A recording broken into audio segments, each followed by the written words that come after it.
6 students ನಾವು industry and ಅಗ್ರಿಕಲ್ಚರನ್ನು ಮುಂದುವರಿಸ್ತಾ ಇದ್ದೀನಿ. ನೋಡಿ point number industry and agriculture linkages.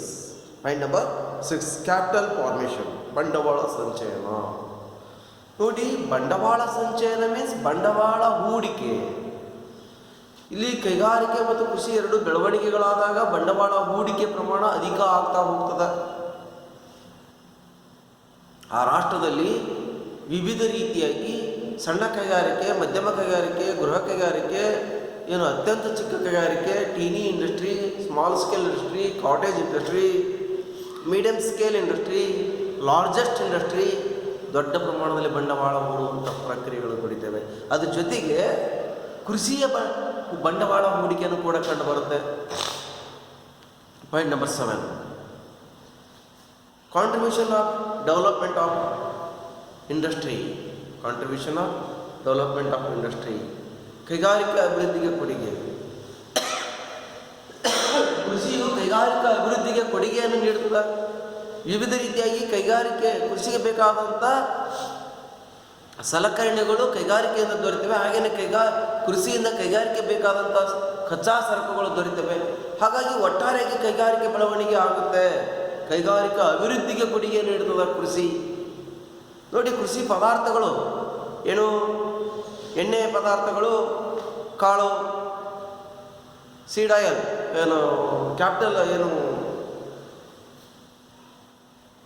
Oil seed, ಎಣ್ಣೆ ಬೀಜ, ಹಾಗೆಯೇ ಶುಗರ್ ಕ್ಯಾನ್, ಹಾಗೆಯೇ ಫ್ಲೋರ್ ಮೇಲೆ ನಡೀತಕ್ಕಂಥ ಪದಾರ್ಥಗಳು ಕಾಳು, rice paddy, rice mill, textile industry. ಹೀಗೆ ಇಲ್ಲಿ ಇವೆಲ್ಲವುಗಳು ಬೆಳವಣಿಗೆ ಆಗಲಿಕ್ಕೆ ಸಾಧ್ಯತೆ ಆಗ್ತದೆ.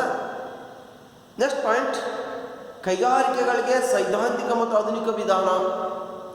ಕೈಗಾರಿಕೆಗಳಿಗೆ ಸೈದ್ಧಾಂತಿಕ ಮತ್ತು ಆಧುನಿಕ ವಿಧಾನ. Scientific method and modern method to industries. ಕೈಗಾರಿಕೆಯಲ್ಲಿ ಆಧುನಿಕತೆ ಕ್ರಿಯೇಟ್ ಆಗ್ತದೆ, ಕಾಂಪಿಟೇಷನ್ ಕ್ರಿಯೇಟ್ ಆಗ್ತದೆ, foreign direct investment, multinational companies ಬರ್ತವೆ, ಪೈಪೋಟಿ ಕ್ರಿಯೇಟ್ ಆಗ್ತದೆ, ಹೊಸ ಹೊಸ ಮಾದರಿಯ ವಸ್ತುಗಳ ಇವು ಆವಿಷ್ಕಾರ, innovation, research and development, Discovery, modernisation, technology, high technology. ಇಲ್ಲಿ ಸೈದ್ಧಾಂತಿಕ, ವಾಸ್ತವಿಕವಾಗಿ ಏನು ಬೇಕೋ ಅದನ್ನು ಉತ್ಪಾದನೆ ಮಾಡುವಂಥದ್ದು. ಸುಮ್ಮನೆ ಡಂಬಾಚಾರದ ಸಾಂಪ್ರದಾಯಗಳ ಆಚಾರ ವಿಚಾರಗಳು ಇರುವಂಥದ್ದು ನಮ್ಮ ರಾಷ್ಟ್ರದಲ್ಲಿ ಇತ್ತು ಮೊದಲು. ಆದರೆ ಇವತ್ತಿನ ಆರ್ಥಿಕ ವ್ಯವಸ್ಥೆ ಒಳಗೆ ಆಧುನಿಕ ವ್ಯವಸ್ಥೆಗೆ ಬೇಕಾದಂಥ ಉಪಕರಣಗಳನ್ನು ರೆಡಿ ಮಾಡ್ತಕ್ಕಂಥ ಸ್ಥಿತಿಯನ್ನು, ಸೈದ್ಧಾಂತಿಕವಾಗಿರ್ತಕ್ಕಂಥ ಕೈಗಾರಿಕೆ ಹಿನ್ನೆಲೆಯನ್ನು ನಾವು ನೋಡ್ತಾ ಇದ್ದೀವಿ, ಆಧುನಿಕತೆ ವಿಧಾನಗಳನ್ನು ನೋಡ್ತಾ ಇದ್ದೀವಿ. ನೆಕ್ಸ್ಟ್ ಪಾಯಿಂಟ್ ಏನು, alternative employment opportunities. Alternative employment opportunities, ಉದ್ಯೋಗಾವಕಾಶಗಳ ಸರಿದೂಗುವಿಕೆ. ಕೈಗಾರಿಕೆ ಮತ್ತು ಕೃಷಿ ಇವೆರಡುಗಳಲ್ಲಿಯೂ ಕೂಡ ಉದ್ಯೋಗಾವಕಾಶಗಳ ಸರಿದೂಗುವಿಕೆ ಕಂಡು ಬರ್ತದೆ. ನೋಡಿ ಕೈಗಾರಿಕೆ ಬೆಳವಣಿಗೆ ಕೃಷಿಯನ್ನು ಬೆಳವಣಿಗೆಗೊಳಿಸುವಂಥ ಸ್ಥಿತಿ ಕಂಡು ಬರ್ತದೆ. ಕೃಷಿ ಬೆಳವಣಿಗೆ ಕೈಗಾರಿಕೆ ಬೆಳವಣಿಗೆಗೊಳಿಸುವಂಥ ಸ್ಥಿತಿ ಉಂಟಾಗ್ತದೆ. ಇವೆರಡೂ ಬೆಳವಣಿಗೆ ಹೊಂದಿ ಸಮತೋಲನ ಮಟ್ಟವನ್ನು ಕಾಯ್ಕೊಳ್ತವೆ. ಎರಡು ಸಮಾನವಾಗಿ ಬೆಳವಣಿಗೆಯಾಗಿ ರಾಷ್ಟ್ರದ ಆರ್ಥಿಕ ಚುಕ್ಕಾಣಿಯನ್ನು ಹಿಡಿಯುವಂಥ ಸ್ಥಿತಿ, ದಿಕ್ಸೂಚಿಗಳಾಗಿರ್ತವೆ ಇವು ಏನು ಇಂಡಸ್ಟ್ರಿ ಆ್ಯಂಡ್ ಅಗ್ರಿಕಲ್ಚರ್ ಆ ರಾಷ್ಟ್ರಕ್ಕೆ. ಹಾಗಾಗಿ ಇಂಡಿಯಾ ಈಸ್ ಡೆವಲಪಿಂಗ್ ಕಂಟ್ರಿ ಅಂತ. India once upon a under developed country, today it is developing. After next some years developed country. ನೋಡೋಣ next point, mechanism apply on the agriculture. Mechanism apply on the agriculture. ಕೃಷಿಯಲ್ಲಿ ಯಾಂತ್ರೀಕರಣದ ಅನ್ವಯ. ಕೃಷಿಯಲ್ಲಿ ಯಾಂತ್ರೀಕರಣದ ಅನ್ವಯ. ಕೃಷಿ ಒಳಗೆ ಯಾಂತ್ರೀಕರಣವನ್ನು ಅನ್ವಯಿಸುವಂಥ ಪ್ರಕ್ರಿಯೆಗಳು ಉಂಟಾಗ್ತವೆ. ಏನು ಕೃಷಿಯಲ್ಲಿ ವಿವಿಧ ರೀತಿಯಾಗಿರ್ತಕ್ಕಂಥ ಯಂತ್ರಗಳು ನೋಡಿ, ಹಳೆಯ ಮಾದರಿಯ ಕೃಷಿಯ ಉಪಕರಣಗಳನ್ನು ನಾವು ನೋಡಿದರೆ ಎಷ್ಟೋ ಒಂದು 10 ಎಕರೆನ ತಿಂಗಳುಗಟ್ಟಲೆ ಉಳಿಮೆ ಮಾಡುವಂಥ ಸ್ಥಿತಿ ನೋಡ್ತಾ ಇದ್ವಿ. ಇವತ್ತು 10 ಎಕರೆ ಇವತ್ತು ಒಂದು ದಿವಸದಲ್ಲಿ, 20 ಎಕರೆ ಒಂದು ದಿವಸದಲ್ಲಿ ಉಳಿಮೆ ಮಾಡಿ ಬರುವಂಥ ಸ್ಥಿತಿ ಇವತ್ತು ನಾವು ಕಾಣ್ತದೆ. ಇದು ಕೃಷಿ ಯಾಂತ್ರೀಕರಣ, mechanism.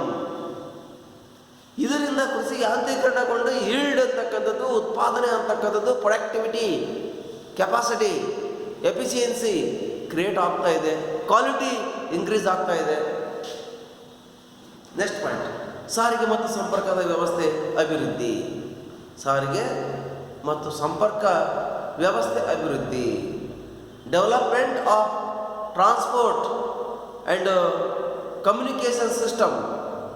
Development of transport and communication system. ಸಾರಿಗೆ ಮತ್ತು ಸಂಪರ್ಕ ವ್ಯವಸ್ಥೆ ಅಭಿವೃದ್ಧಿ. ಸಾರಿಗೆ ಮತ್ತು ಸಂಪರ್ಕ ವ್ಯವಸ್ಥೆ ಅಭಿವೃದ್ಧಿ ಆಗ್ತದೆ. ಕೈಗಾರಿಕೆ ಮತ್ತು ಕೃಷಿ ಎರಡೂಗಳಿಂದ ಕೂಡ ಅಭಿವೃದ್ಧಿ ಆಗಿದೆ. ಎಲ್ಲಿ ಕೈಗಾರಿಕೆಗಳು ಬದಲಾವಣೆ ಆಗ್ತವೆ ಅಥವಾ ಬೆಳವಣಿಗೆ ಆಗ್ತವೆ ಅಲ್ಲಿ ಸಾರಿಗೆ ಸಂಪರ್ಕ ಉಂಟಾಗ್ತದೆ. ಎಲ್ಲಿ ಏನು ಕೃಷಿ ವಾಣಿಜ್ಯೀಕರಣಗೊಳ್ತಾ ಇದೆ ಅಲ್ಲಿ ಸಾರಿಗೆ ಸಂಪರ್ಕ ಉಂಟಾಗ್ತದೆ. ಇಂಡಿಯಾ ಇವತ್ತು ಸಾರಿಗೆ ಸಂಪರ್ಕ ನೋಡಿ, ಏನು NH4 ಅಂತಕ್ಕಂಥದ್ದು ಇವತ್ತು ಯಾವ ಮಟ್ಟಕ್ಕೆ ಚತುಷ್ಪಥ ವೇ ಆಗಿರ್ತಕ್ಕಂಥದ್ದಾಗಿದೆ. 4 ವಾಹನಗಳು ಒಂದೊಂದು ಕಡೆ ಹೋಗ್ತಾ ಇದ್ದಾವೆ. ಒನ್ ವೇ, ಒನ್ ಸೈಡ್ 4 ವಾಹನಗಳು ಹೋಗ್ತಾ ಇದ್ದಾವೆ. ಇಷ್ಟು ಕೃಷಿ ಬೆಳವಣಿಗೆಯಿಂದ ಮತ್ತು ಕೈಗಾರಿಕೆ ಬೆಳವಣಿಗೆಯಿಂದ ಸಾಧ್ಯತೆ ಇದೆ. ನೆಕ್ಸ್ಟ್ ಪಾಯಿಂಟ್, ಬೀಜೋತ್ಪಾದನೆಯ ಪೂರೈಕೆ ಹೆಚ್ಚಳ. ಬೀಜೋತ್ಪಾದನೆಯ ಪೂರೈಕೆ ಹೆಚ್ಚಳ ಏನು, ಸಪ್ಲೈ ಆಫ್ ಇಂಪ್ರೂವ್ಡ್ ಸೀಡ್ಸ್. ಇಲ್ಲಿ ಏನು ಕೃಷಿಯಲ್ಲಿ ಬೇಕಾಗ್ತಕ್ಕಂಥ ಬೀಜೋತ್ಪಾದನೆ ಬೆಳವಣಿಗೆ ಆಗ್ತದೆ. ನೋಡಿ ಇವತ್ತು ಎಷ್ಟೆಲ್ಲ ಕಂಪ್ನಿ, ಉದಾಹರಣೆಗೆ ರಾಣೆಬೆನ್ನೂರು ಅಂತಕ್ಕಂಥದ್ದು ಕ್ಯಾಪಿಟಲ್ ಆಫ್ ಸೀಡ್ ಅಂತ ಕರೀತಾರೆ. ರಾಣೆಬೆನ್ನೂರಿಗೆ ಸೀಡ್ ಆಫ್ ಕ್ಯಾಪಿಟಲ್ ಅಂತ ಕರೀತಾರೆ. ಕಾರಣ ಬೀಜೋತ್ಪಾದನೆಯಲ್ಲಿ ಕರ್ನಾಟಕದ 2ನೇ ಸ್ಥಳ ಆಗಿರ್ತಕ್ಕಂಥದ್ದಾಗಿದೆ. Karnataka 2nd place in seeds. ಹೀಗೆ ಬೀಜೋತ್ಪಾದನೆಯಲ್ಲಿ ಸಾಕಷ್ಟು ಪ್ರಮಾಣದಲ್ಲಿ ಬದಲಾವಣೆ ಆಗ್ತಕ್ಕಂಥದ್ದು ಕಂಡುಬರ್ತದೆ ಬೀಜೋತ್ಪಾದನೆ ಮತ್ತು ಕೃಷಿಯಲ್ಲಿ, ಹಾಗೆಯೇ ಕೈಗಾರಿಕೆ. ನೆಕ್ಸ್ಟ್ ಪಾಯಿಂಟ್, ಅಗ್ರಿಕಲ್ಚರ್ ರಿಸರ್ಚ್, ಕೃಷಿ ಸಂಶೋಧನೆ.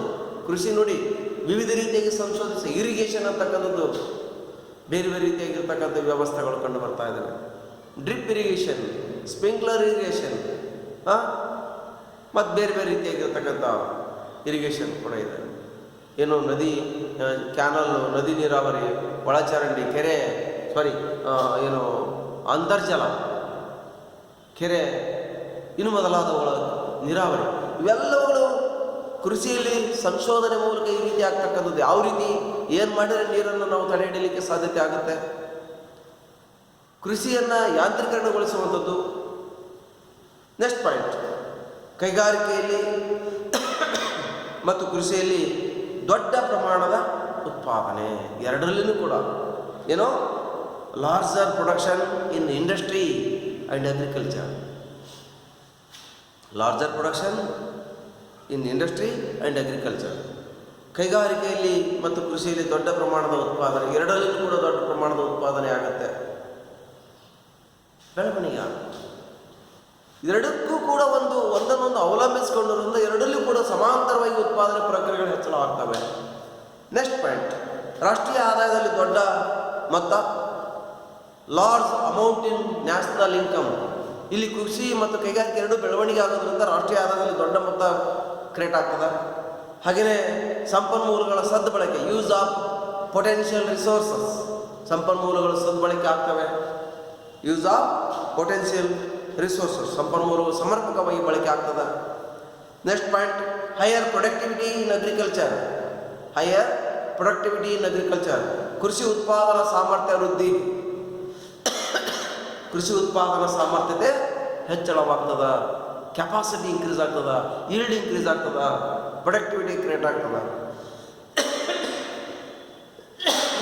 Next point, balance of payment, development of balance of payment. ಸಂದಾಯ ಬಾಕಿ ಅಭಿವೃದ್ಧಿ. ಕೃಷಿ ಮತ್ತು ಕೈಗಾರಿಕೆ ಎರಡೂ ಬೆಳವಣಿಗೆ ಆಗೋದ್ರಿಂದ ಸಂದಾಯ ಬಾಕಿಯಲ್ಲಿ ಅಭಿವೃದ್ಧಿಯಾಗಿ ಬೆಳವಣಿಗೆಯಾಗಿ ಎಕ್ಸ್ಪೋರ್ಟ್ ಆಗಲಿಕ್ಕೆ ಸಾಧ್ಯತೆ ಆಗ್ತದೆ. ಹೆಚ್ಚು ಎಕ್ಸ್ಪೋರ್ಟ್ ಆಗ್ತದೆ.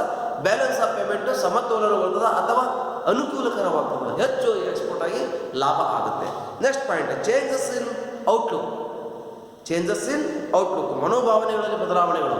ಕೃಷಿ ಮತ್ತು ಕೈಗಾರಿಕೆ ಎರಡೂ ಬೆಳವಣಿಗೆ ಆದರೆ ಅಭಿವೃದ್ಧಿ ಆಗ್ತಾ ಇದ್ದೀವಿ ಅನ್ನುವಂಥ ಮನೋಭಾವನೆ ಎಲ್ಲರಿಗೂ ಕೂಡ ಬರ್ತದೆ. ನಿಮ್ಮ ಕುಟುಂಬದಲ್ಲಿ ಬದಲಾವಣೆ ಆಗ್ತಾಯಿದ್ರೆ ನಾವು ಡೆವಲಪ್ ಆಗ್ತಾ ಇದ್ದೀವಿ ಅನ್ನೋಂಥ ಕಾನ್ಸೆಪ್ಟ್ ಇರ್ತದೆ. ಔಟ್ಲುಕ್ ಕ್ರಿಯೇಟ್ ಆಗ್ತದೆ, ಮನೋಭಾವನೆಗಳಲ್ಲಿ ಬದಲಾವಣೆ ಆಗ್ತದೆ. Next point, last point, rapid economic development. ಶೀಘ್ರ ಆರ್ಥಿಕ ಬೆಳವಣಿಗೆ, ಶೀಘ್ರವಾಗಿ ರಭಸಗತಿಯಾಗಿ ಆರ್ಥಿಕ ಬೆಳವಣಿಗೆ ಆಗ್ತದೆ. ಹೀಗೆ ಇಲ್ಲಿ ಕೃಷಿ ಮತ್ತು ಕೈಗಾರಿಕೆಯ ಸಂಬಂಧದಿಂದ ಈ ರೀತಿಯಾದಂಥ ಬದಲಾವಣೆಗಳು ಉಂಟಾಗ್ತವೆ.